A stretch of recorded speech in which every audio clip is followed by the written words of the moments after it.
Ladies and gentlemen, welcome into a special video. We are right here on the heels of Alabama being eliminated from the college football playoffs. They were snubbed in favor of SMU, and now the transfer portal is starting to claim former Alabama players. As you already know, Jaheim Otis has been in the portal along with Keanu Coate and Kobe Prince. Well, Caleb Odom, the 6'5", 227-pound wide receiver freshman, has officially thrown his name in the transfer portal. I'm here with my great assistant, Daniel Pettey.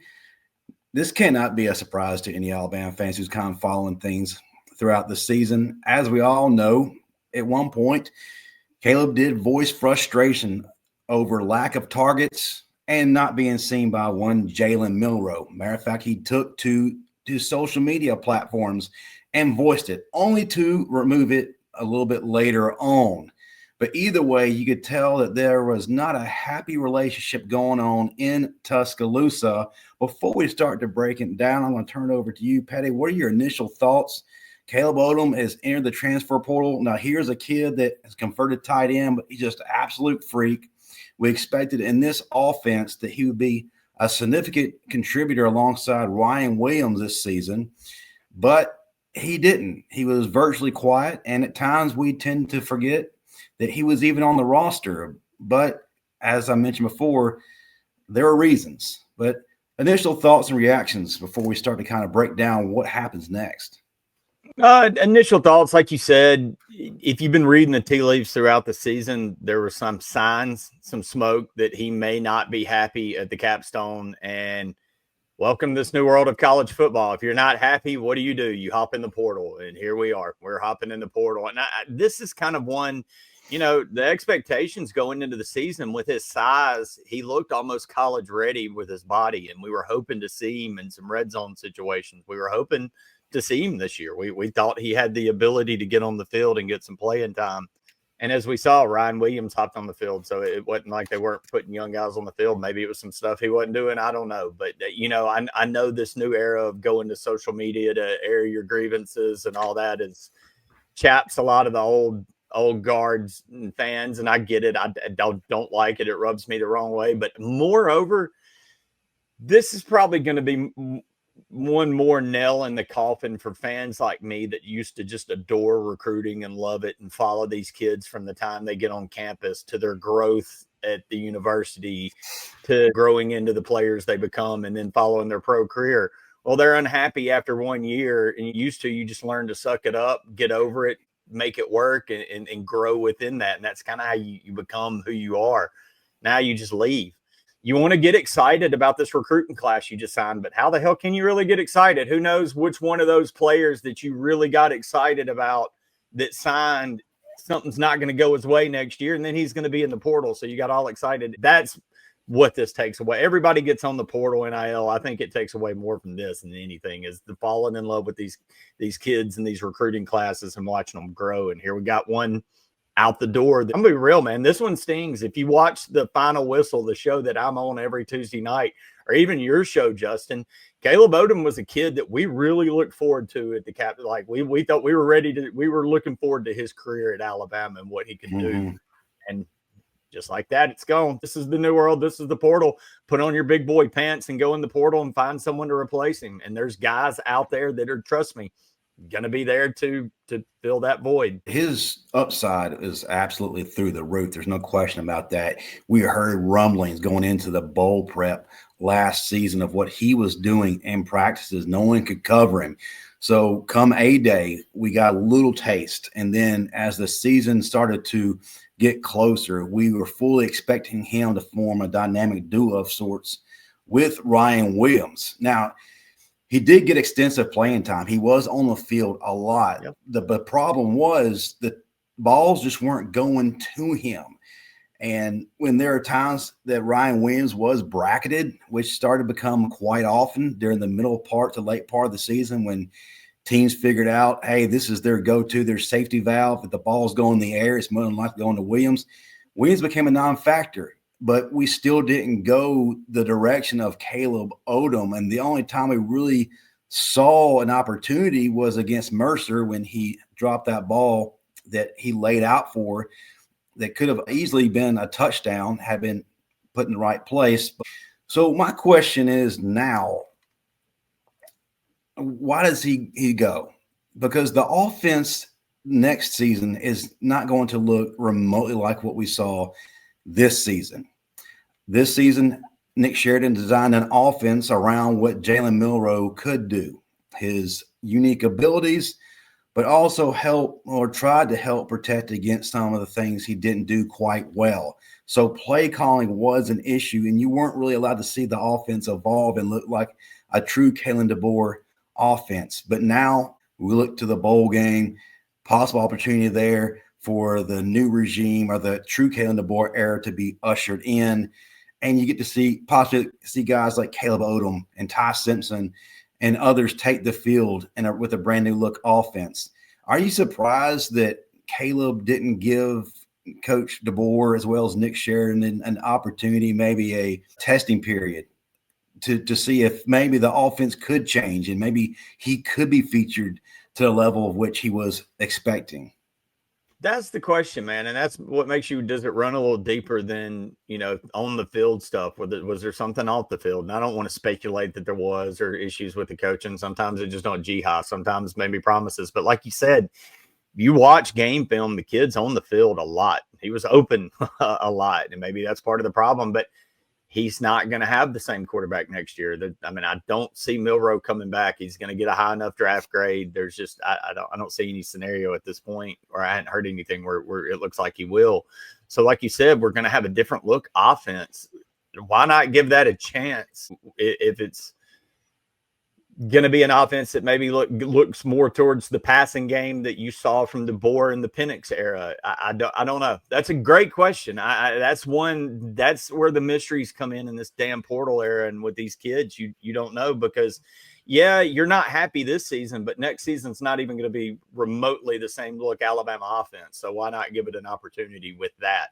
But Bama fans, to the caveat here is the blow is softened somewhat by the addition of Derek Meadows from this 2025 recruiting class.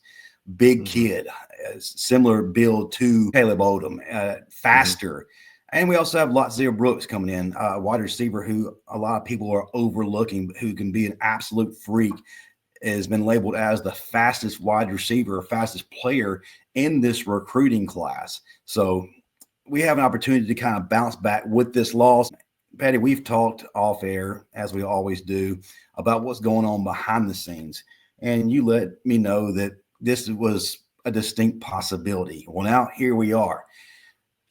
In your estimation, do you feel like the best landing spot or the most probable landing spot is going to be Ole Miss for Caleb Odom? This is a real weird one for me. I know this is where my fandom gets real odd, because Caleb Odom, as I spoke earlier on this segment, I was really excited about his time at Alabama and what he was going to do. I was looking for him to be an Alabama player. That's something in my fandom of Ole Miss and Alabama, when there was no transfer portal, you just didn't really have to worry about. When a player went to Alabama, that's where he was. When he went to Ole Miss, that's where he was.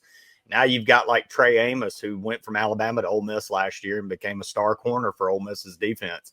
But yeah, man, I guess the long about that, to try not to get too attacked, it's sounding like Ole Miss.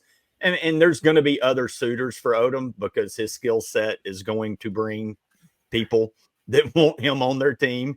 It's going to bring people offering money.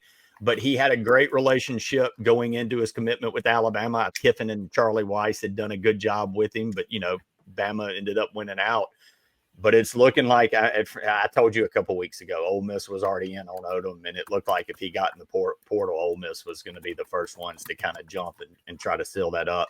I've already seen some national recruiting analysts come on some Ole Miss message boards pointing it out, like, hey, Odom's in the portal. So there's a lot of smoke out of Oxford that with Odom's names. Ole Miss is going to be a heavy player in this one, I believe. Well, hold your horses. Yet another name has entered the transfer portal. Oh, wow. Alabama wide receiver Kendrick Law has now entered the transfer portal. And it comes as no surprise, just as Caleb Odom did.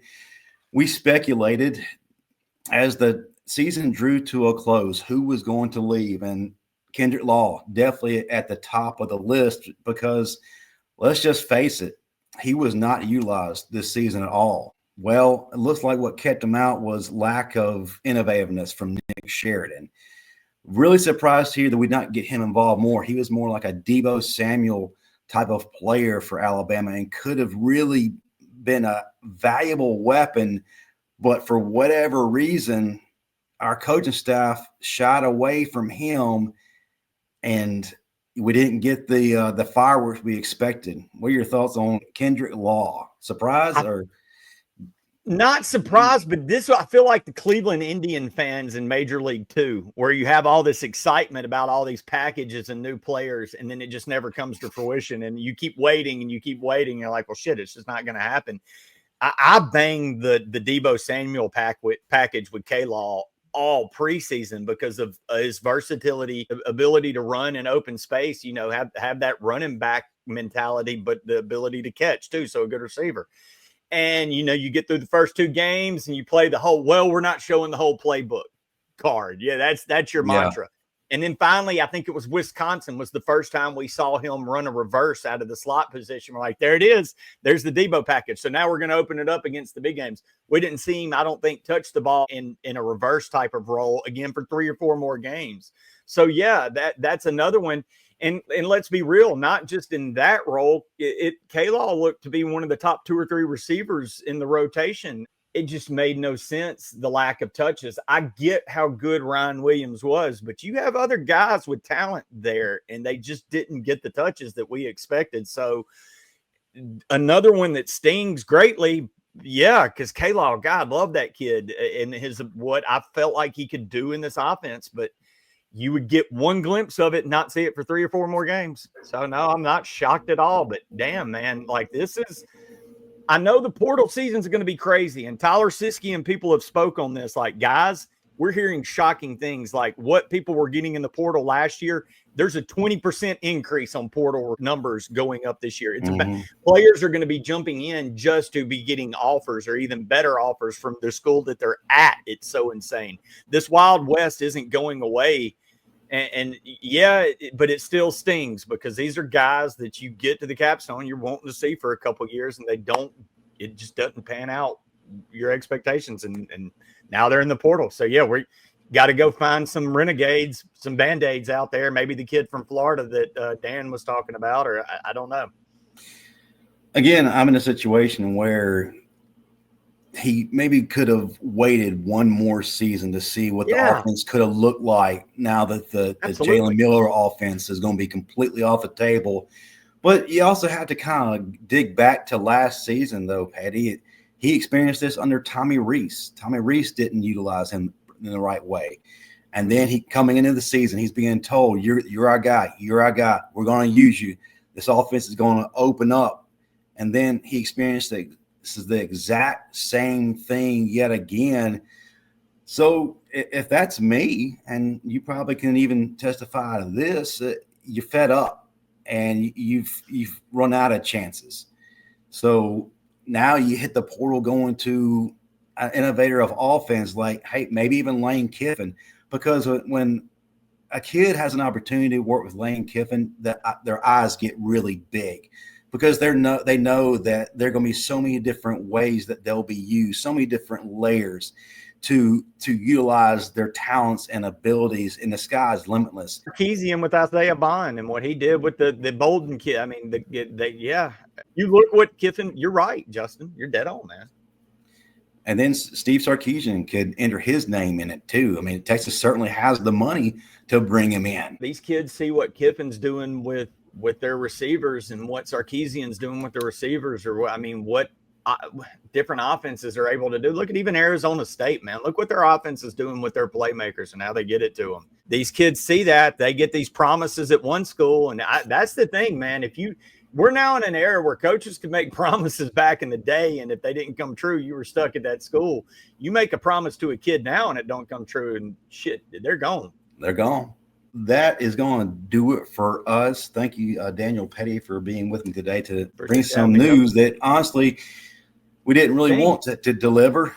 especially at the heels of not making the college football playoffs. And again, I want to reiterate the fact that this is not the end of guys exiting. Be expecting more as time passes on. Roll Tide. Stay tuned for more news.